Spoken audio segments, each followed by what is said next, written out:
अस्सलामुअलैकुम। आज kitchen and garden में आए हैं हम बहुत ही प्यारे से बीज लेने पालक के जो बीज होते हैं फ्रेंड्स, यहाँ पे मैंने पालक बोया था और उसमें बहुत अच्छी तरीके से हार्वेस्टिंग कई बार मैं कर चुकी हूँ।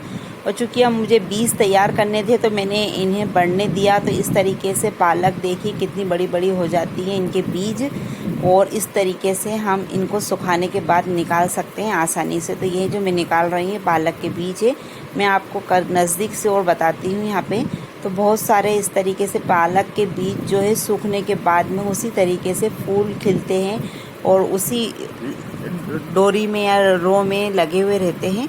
तो उनको अच्छी तरीके से आप हल्का सा हाथ से क्रश करके निकाल सकते हो।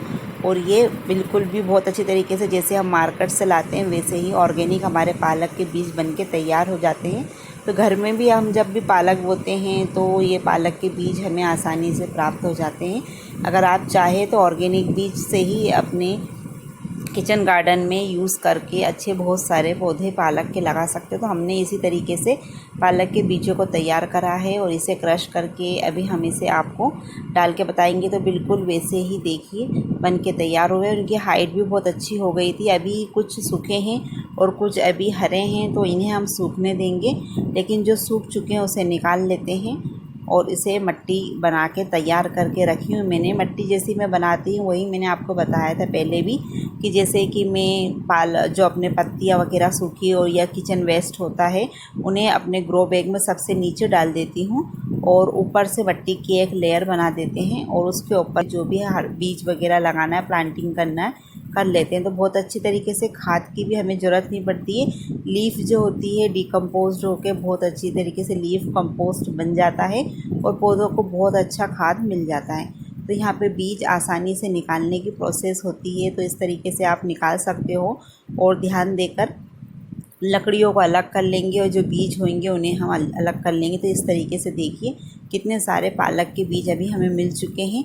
और यहाँ पे जो बीज हमें मिले हैं ये बिल्कुल 1/4 ही है। अभी बहुत सारे बीज लगे हुए हैं। देखिए जैसे ये हरे रहते हैं और ये सूख जाते हैं, तो जब इस तरीके से ये सूखे सूखे ब्राउन कलर के कन्वर्ट हो जाते हैं तो ये पालक के बीज इस तरीके से दिखाई देते हैं। तो इन्हें हम लगा लेते हैं चलिए, और बहुत ही अच्छी तरीके से हमारी पालक ग्रो करेगी। जैसे इंशाल्लाह ज़रूर से जैसे हम बाज़ार से बीज लाते हैं उन्हें ग्रो करते हैं उसी तरीके से ये भी ग्रो करेगी। और हमारी पालक अब हम इसे बो देते हैं। तो बोने के लिए प्रोसेस जो हमारी होगी वही होगी जिस तरीके से आप मेथी या जो भी भाजी वगैरह डालते हैं उनको रेंडमली डाल देंगे और फैला देंगे।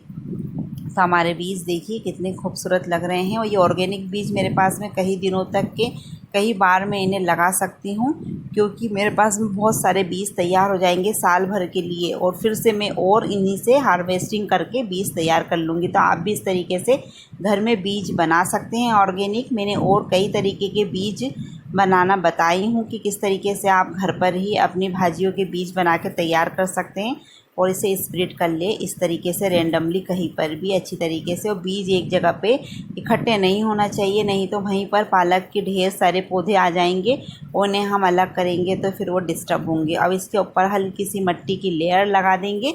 मट्टी की लेयर के साथ में ही हम इसमें पानी का छिड़काव कर लेंगे। तो इस तरीके से हमारी हो जाएगी कंप्लीट प्लांटिंग। अब इसके बाद में इसकी ग्रो हम आगे आपके साथ शेयर करेंगे। मिलते हैं नेक्स्ट वीडियो।